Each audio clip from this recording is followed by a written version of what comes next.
TheAdvocateChannel.com looks at the world through the lens of equality and inclusion. Subscribe, like, and share now. AC 24/7's top story countdown continues with our producer's pick for number 3.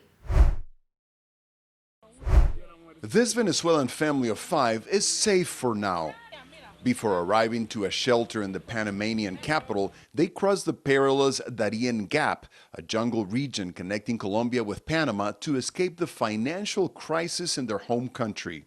The mother is pregnant and all 3 of their children are younger than 8. The father, the only man in the group, says they thought they were doing fine in the beginning. Apart from cliffs and all that, we were kind of calm, he said, until we started seeing dead bodies. His son wanted to share with us some of the horrible things he saw.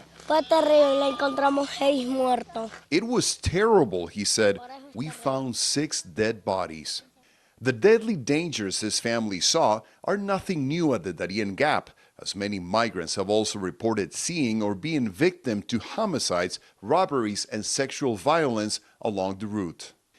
What's new is the fact that more and more families with children seem to be risking it all for the American dream. According to UNICEF, nearly 46,000 migrants crossed into Panama in the first 2 months of 2023. Of those, 9,656 were minors, a figure that is 7 times higher than the one observed in the same period last year. In 2022, more than 570 pregnant women like Angela Jimenez also enter Panamanian territory through the Darien Gap, facing risks that are compounded by the fact that they are expecting. I fell, she says. I'm not kidding you. I fell like 4 times and rolled down hills. The Darien Gap has caught the attention of U.S. immigration authorities. I wanted to be there. I wanted to be and to see the Colombian and Panamanian border, because we had seen that and heard that there was a lot of different types of populations coming through there, coming through the Darien jungle up to the southern border of Mexico and then the United States. This is a challenge that we have to solve together. Last year, U.S. Secretary of State Antony Blinken led a delegation to Panama to promote joint solutions to a common problem. Helping stabilize and strengthen communities that are hosting migrants and refugees. Creating more legal pathways to reinforce safe, orderly, and humane migration. Dealing with the root causes of irregular migration. Back at the shelter in Panama City, children do arts and crafts to calm their nerves after the terrifying ordeal. Officials say more than 1,000 unaccompanied minors crossed the Darien Gap last year and fear that figure may be even larger in 2023.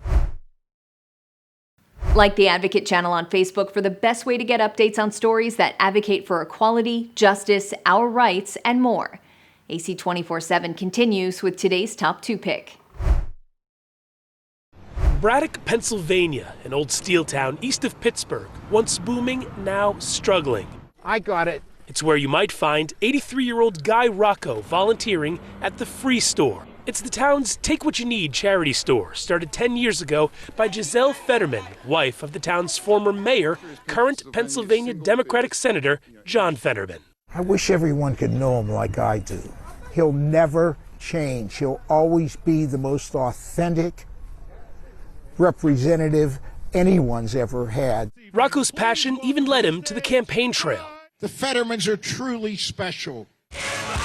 Like many, Rocco was concerned after Fetterman suffered a series of health setbacks. First, when he had a stroke during last year's hard-fought campaign. Congratulations, Senator. And then 6 weeks after he was sworn in, when the senator checked himself into Walter Reed Medical Center to receive treatment for clinical depression. I was brokenhearted when I heard about it, of course. I knew it would be temporary. Even as Fetterman has now spent more than a month in the hospital, Rocco and other Fetterman supporters we spoke with remain steadfast. I pray that he gets better, but I appreciate that he did go get mental health, and he isn't keeping it private because it is a stigma. We all take time to heal. Shouldn't judge people for what it takes. Not every Pennsylvania voter agrees. From the suburbs of Pittsburgh. I don't think the man's fit for the job, okay?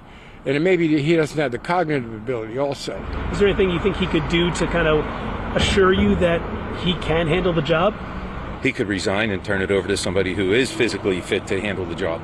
To Deep Red Washington County, we also heard concern over Fetterman's fitness to serve. I'm rooting for the guy. I want him to be able to do his job, and he's MIA. And I'm not the bad guy for simply asking, are you capable of doing your job? 2 weeks ago, Fetterman's office released pictures of the senator working from the hospital. Sean Logue, the county's GOP party chair, says it's not enough. Senator Fetterman sits on the U.S. Senate Banking Committee. We are in the middle of a banking crisis, and our senator, who's supposed to be representing Pennsylvania, can't leave the hospital. There's something wrong. They've lied to us before, and I'm afraid they're lying to us now. Fetterman's state director insists the senator's office has never stopped working, and that the senator has been informed and engaged throughout. My chief of staff goes to the senator every morning. He's got this briefcase that he takes over with all the stuff, right? And the senator reads every word, and he goes and he makes decisions. He's a very intelligent man. You're ready for him to get back? Oh, of course. I think the senator's ready to get back.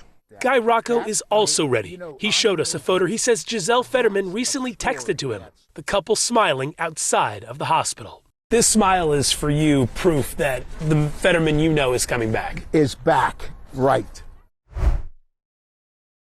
Follow the Advocate channel on Twitter and Instagram to stay updated on stories that matter every day. Here's our #1 story of the day. Take a look. New information tonight on the North Korean strongman's brutality and his unrelenting ambition to threaten his enemies. With these photos showing tracks just under the surface, Kim Jong-un's regime claims to have tested an underwater drone capable of carrying a nuclear warhead. Kim himself was photographed beaming next to a drone. North Korean state media says the mission of this weapon is to, quote, make a super-scale radioactive tsunami to destroy enemy warships and ports. It claims this drone traveled underwater for nearly 60 hours, then detonated a warhead and blew up a mock enemy port. Some analysts are skeptical of the real capability of this weapon. There's a lot we don't understand about how they're controlling this weapon, whether it's pre-programmed or whether they're actively maneuvering this thing underwater. And Ankit Panda says this drone would likely be vulnerable to being destroyed by the U.S. and South Korean navies before it flushes out to sea. But he says it could still be a threat. There's nothing preventing North Korea from, in principle, putting a nuclear device on an underwater vehicle like this and detonating it. They could use it against massed formations of surface warships. In testing an underwater drone, Kim takes a page from Vladimir Putin's playbook. Russia claims to have developed a submarine-launched nuclear power underwater vehicle designed to strike enemy cities with nuclear weapons. But the Kremlin's offered no real proof of it.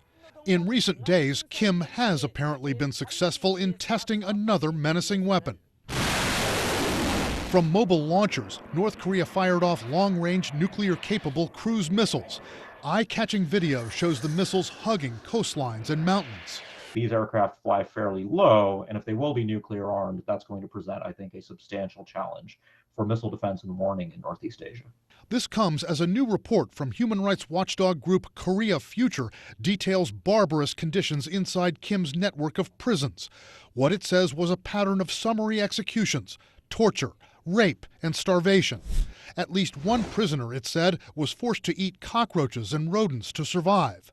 A woman jailed for crossing the border into China, the report says, was forced to have an abortion when she was 7 or 8 months pregnant. Any drop of foreign blood dropped into North Korea is an offense to the Kim regime, and thus these poor ladies had relationships with Chinese men and were forcibly returned, are subjected to this criminal treatment.